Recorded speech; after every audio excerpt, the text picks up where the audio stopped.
Spark ready மேப்பில் எப்படி gift கார்டை உபயோகப்படுத்துறதை பார்ப்போம்.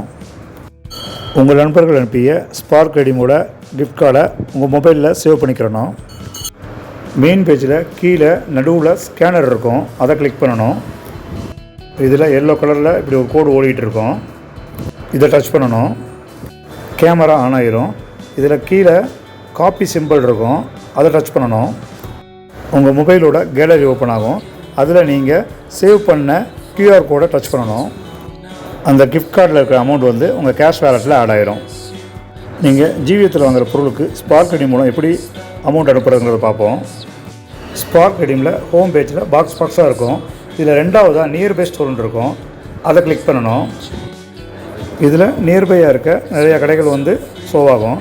இதில் டாப்பில் லென்ஸ் மாதிரி இருக்கும், அதை கிளிக் பண்ணி JEEVI அப்படி டைப் பண்ணோடனே ஜீவிதம் என்டர்பிரைசஸ் காமிக்கும், அதை கிளிக் பண்ணணும். ஜீவிதம் என்டர்பிரைசஸ் ஷாப் ஓப்பன் ஆகும். அதில் கீழே பே டவுன் இருக்கும், அதை கிளிக் பண்ணணும். இந்த பேஜ் ஓப்பன் ஆகும். இதில் ஜீவிதத்துக்கு எவ்வளோ பணம் அனுப்புறீங்கிறத டைப் பண்ணணும். அதுக்கு கீழே கேஷ் வேலெட்டில் எவ்வளோ ஃபண்ட் இருக்குங்கிறத காமிக்கும். அதற்கு அடுத்து ரெடி மேலட்னு இருக்கும். இந்த ரெடி மேலட்டில் வந்து ஃபண்ட் இருந்துச்சுன்னா அந்த பாக்ஸை கிளிக் பண்ணணும். அப்போ தான் ரெடி மேலட்டில் ஃபண்டும் ஸ்பார்க் காயினும் உபயோகப்படுத்த முடியும். அதுக்கு கீழே 27% வர்றீங்களா, இல்லை 100% ஃபிஃபோக்கு போகிறீங்களா, இல்லை இன்ஸ்டன்ட் கேஷ் பேக்கான்னு கேட்கும். நீங்கள் எதை செலக்ட் பண்ணுறீங்களோ செலக்ட் பண்ணிவிட்டு பே நோ கொடுத்தீங்கன்னா ஜிவியத்துக்கு பேமெண்ட் ஆகிரும்.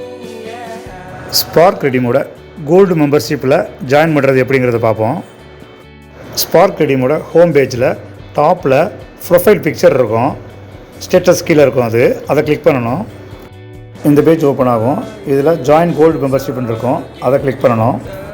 8 ரூபா சப்ஸ்கிரைப் பண்ண சொல்லும். ஜாயின் நவுன் கொடுத்தீங்கன்னா சப்ஸ்கிரைப்டன் வந்துடும். இது ஒரு மாதத்திற்கான சந்தா. இதை மாதம் நீங்கள் சப்ஸ்கிரைப் பண்ணணும். இதே போல் உங்கள் டவுன்லைனில் பண்ணும்போதும் உங்களுக்கு 3 லெவலில் இருந்தும் வருமானம் வரும். நன்றி.